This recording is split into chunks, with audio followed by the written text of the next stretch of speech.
চলে আসলাম ভিউয়ার্স দুই শালিক ধারাবাহিক নাটকের নতুন আপডেট নিয়ে।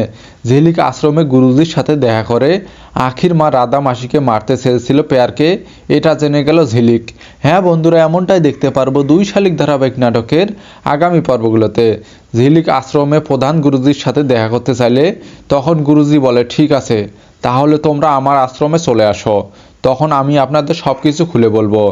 এরপর দেখা যায় দেবা ও ঝিলিক দুজন মিলে গুরুজির সাথে গিয়ে বড় যে গুরুজির ঠিকানা নিয়ে সেখানে বাইকে করে সেখানে চলে যায়।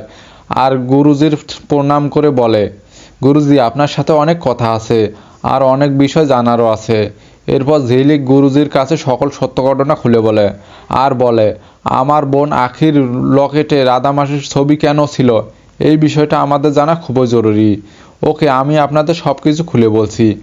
আমি যখন পুজো শেষ করে রাস্তা দিয়ে যাচ্ছিলাম তখন দেখি কাঞ্জিলাল বাবু রাধা মাসির মাথায় একটা বাড়ি দিয়ে ছোট বাচ্চাটাকে নিয়ে চলে যায়।